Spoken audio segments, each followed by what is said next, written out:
अहमद नाम का एक 25 साल का लड़का था जो कि एक प्राइवेट कंपनी में जॉब करता था। वहाँ पर उसकी मंथली सैलरी 40,000 रुपये थी, जो भारत के अंदर एक अच्छी इनकम मानी जाती है। हालांकि अपनी इस इनकम से अहमद भी काफ़ी खुश था, लेकिन उसके मन में एक डर था कि वो एक प्राइवेट कंपनी के अंदर है और ये कंपनी डिग्री से ज़्यादा हुनर को प्रायोरिटी पर रखती है।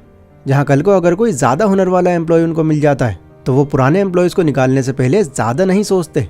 इसके अलावा उसके पास कोई भी ऐसा सोर्स नहीं है जहाँ से एक भी रुपया कमा सके वो। अहमद का वहाँ पर एक दोस्त था सुमित नाम का, जो महीने के 90,000 रुपये कमाता था। सुमित उसी कंपनी के दूसरे डिपार्टमेंट में मैनेजर का रोल संभालता था। सुमित के अंदर एक खास बात यह थी कि उसमें हुनर काफ़ी ज़्यादा था और इससे वो हर टाइम काफ़ी कॉन्फिडेंट नज़र आता। उसे देखकर ऐसा लगता कि मानो उस पर किसी भी तरह का प्रेशर नहीं है। ऑफिस में सबसे ज़्यादा अगर कोई चिल माइंडेड इंसान था तो वो सुमित ही था। अब एक दिन सुमित कॉफ़ी लेने के लिए कैंटीन में जाता है एंड वहाँ पर वो देखता है कि अहमद किसी गहरी सोच में बैठा हुआ है। सुमित अपनी कॉफ़ी लेकर अहमद के पास ही बैठ जाता है एंड उससे पूछता है कि अहमद, इतनी गहरी सोच में क्यों भाई, कोई प्रॉब्लम हो गई क्या? अहमद बोलता है कि यार सुमित, क्या बताऊँ, मैं डर में जी रहा हूँ। डर? किस बात का डर? सुमित, तुम्हें तो पता ही है इस कंपनी के जो ऑनर हैं वो कितने स्ट्रिक्ट हैं। वो छोटी सी गलती पर भी जॉब तक से निकाल देते हैं एंड गॉड ना करे अगर कभी मुझसे भी कोई गलती हो गई एंड उन्होंने बाकियों की तरह मुझे भी जॉब से निकाल दिया तो मैं तो यार बर्बाद ही हो जाऊंगा, क्योंकि यही इकलौती जॉब है मेरे पास पैसा कमाने के लिए। सुमित ने अहमद को समझाया, अहमद तुमको पता है मैं क्यों इतना कॉन्फिडेंट रहता हूँ? क्यों मुझे तुम ज़्यादातर टाइम चिल मोड में ही देखते हो? क्यों सुमित, बताओ मुझे। क्योंकि जिस डर में तुम आज हो, इस डर को मैं काफ़ी टाइम पहले बहुत पीछे छोड़ चुका हूँ। मतलब? मैं समझा नहीं। देखो, तुम्हारे डर की मेन वजह क्या है कि ये जो तुम्हारा एक लौता इनकम सोर्स है, बट मेरे साथ में ऐसा नहीं है। मैं ऑलरेडी अपने लिए इतने एसेट्स क्रिएट कर चुका हूँ कि अब मुझे जॉब सिक्योरिटी की भी टेंशन नहीं है, क्योंकि इन एसेट्स की वजह से अब मेरी मल्टीपल जगहों से इनकम आ रही है। एसेट्स? ये क्या होता है? अहमद, एसेट्स वो चीज़ें होती हैं जो तुमको पैसा कमा कर देती हैं, जैसे तुम्हारे केस में तुम्हारी ये नौकरी। बट प्रॉब्लम यह है कि तुम्हारे पास सिर्फ यही एक एसेट है। नहीं नहीं नहीं नहीं, अगर ऐसा है तो मेरे पास एक और एसेट है, मेरा बैंक अकाउंट, क्योंकि वहाँ पर मेरा पैसा हर साल 4% से ग्रो हो रहा है, वो भी मेरी बिना इन्वॉल्वमेंट के। ये है ना मेरे लिए एसेट। अहमद, ऐसा तुमको लग रहा है, बट अगर तुमने अपना बचा हुआ सारा का सारा पैसा बैंक में रख रखा है तो वो तुम्हारे लिए एक एसेट नहीं, एक लायबिलिटी है जो तुम्हारा लॉस करा रही है। वो कैसे? देखो, एक सिंपल सी कैलकुलेशन से मैं समझाता हूँ तुमको।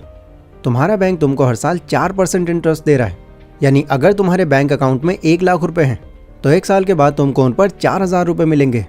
बट इधर अगर तुम महंगाई को देखो तो यहाँ पर हर साल 7 से लेकर 9% तक का जंप आ रहा है।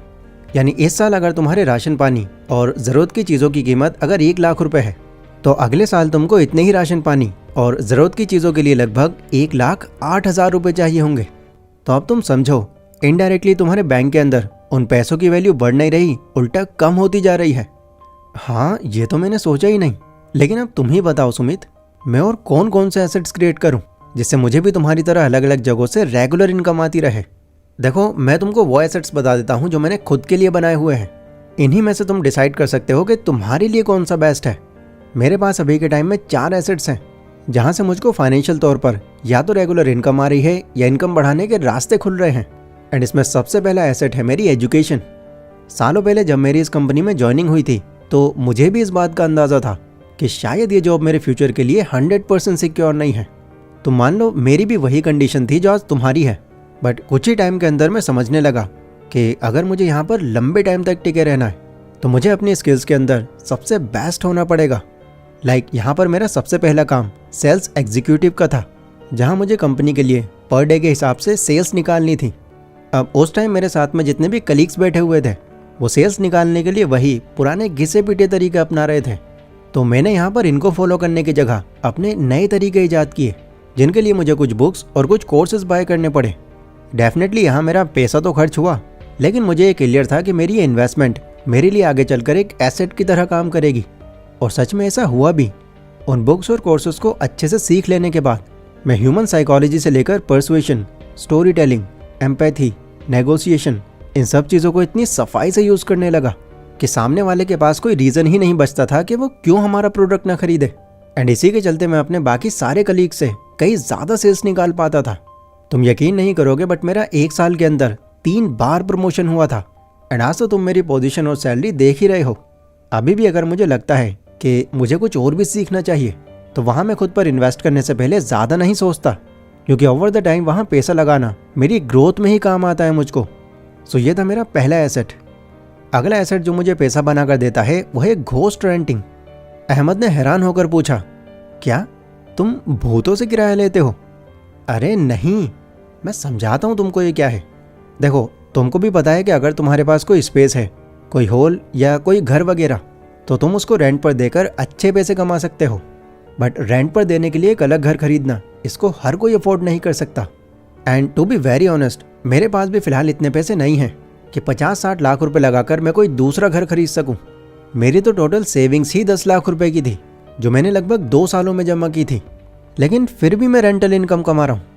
पर कैसे? अहमद ने बड़ी हैरानी से पूछा। देखो, इंडिया की पॉपुलेशन पिछले कुछ सालों में बहुत तेज़ी से बढ़ रही है एंड आज तो हम पॉपुलेशन के मामले में पहले नंबर पर आ चुके हैं।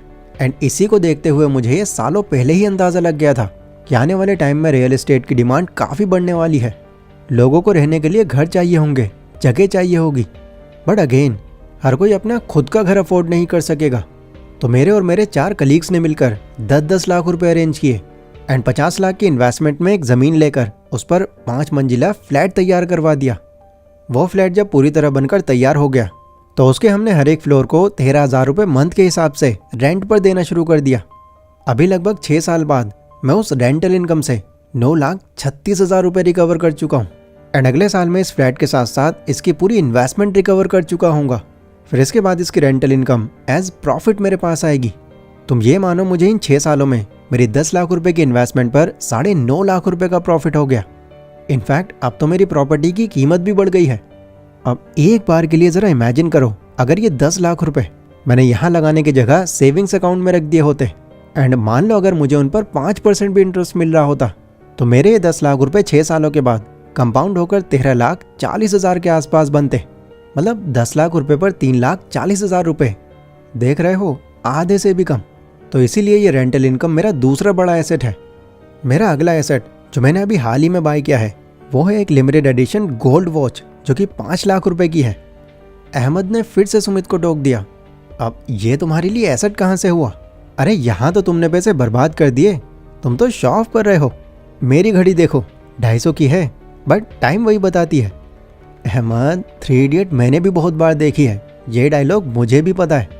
बट इस घड़ी को लेने का पर्पस मेरा शो ऑफ करना नहीं है, मेरा सीधा पर्पस इस घड़ी के थ्रू प्रॉफिट कमाना है।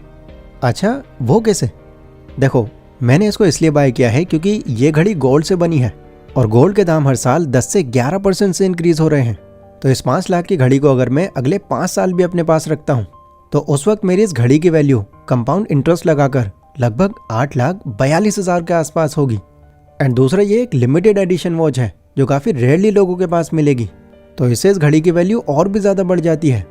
तो ये कमोडिटी तुम मान सकते हो मेरा अगला बड़ा एसेट है, जो फ्यूचर में मुझे मेरी इन्वेस्टमेंट पर काफ़ी अच्छा प्रॉफिट देगा।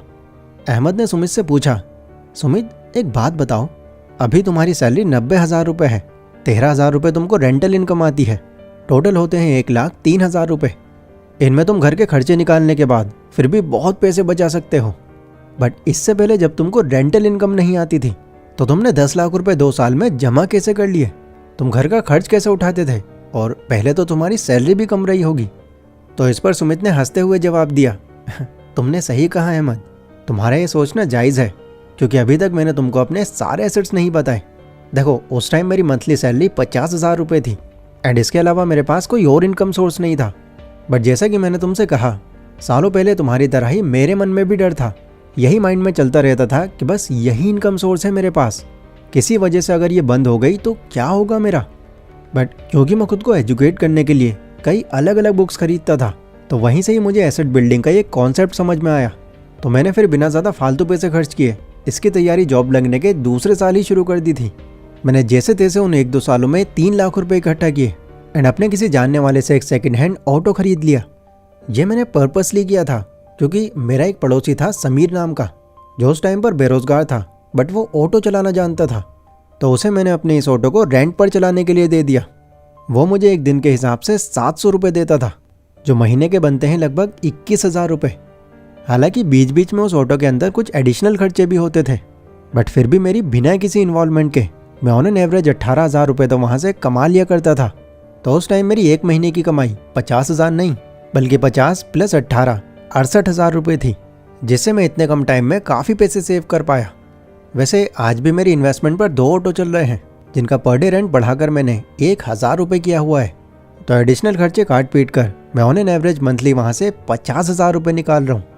अब ओवरऑल इन सब एसेट्स का अगर मैं निचोड़ निकालूँ तो मंथली कमाई मेरी 90,000 नहीं बल्कि 2 लाख के आसपास है, और वो भी अलग अलग जगहों से। एंड आगे ये कमाई और भी ज़्यादा बढ़ने वाली है। इसी वजह से मैं तुमको इतना चिल दिखाई देता हूँ, क्योंकि देखो अगर हमारे माइंड में ये होता है कि हम फाइनेंशियली बहुत अच्छा कर रहे हैं तो आधे से ज़्यादा स्ट्रेस तो हमारा ये सोच कर ही ख़त्म हो जाता है। ये सब सुनकर अहमद की मानो आंखें खुल गईं। उसने भी खुद से ये प्रॉमिस किया कि मैं भी अब अपने पैसे बर्बाद करने की जगह उनसे एसेट्स क्रिएट करूँगा। दोस्तों आई होप ये वीडियो आपको भी काफ़ी अच्छे से समझ आई होगी एंड पता चला होगा कि पैसे बर्बाद करने की जगह अगर उसको सही जगह में लाकर उससे एसेट्स क्रिएट किए जाएं तो ऐसा करना आपको फाइनेंशियल तौर पर बहुत ही ज़्यादा ग्रो कर सकता है। ये वीडियो अगर आपको पसंद आई हो तो इसको लाइक ज़रूर कर देना। एंड आप भी अगर इसी तरह की 2D एनिमेटेड वीडियोस बनाना सीखकर एक नई स्किल से पैसे कमाना चाहते हो तो इसके कंप्लीट कोर्स का लिंक मैंने डिस्क्रिप्शन में दिया हुआ है, जहाँ पर आप सिर्फ 399 रुपीज़ में इस तरह की कमाल की वीडियो सिर्फ 20 दिनों में बनाना सीख सकते हो। सो जाओ और ये नई स्किल सीखकर अपने अर्निंग पोटेंशियल को बढ़ाओ।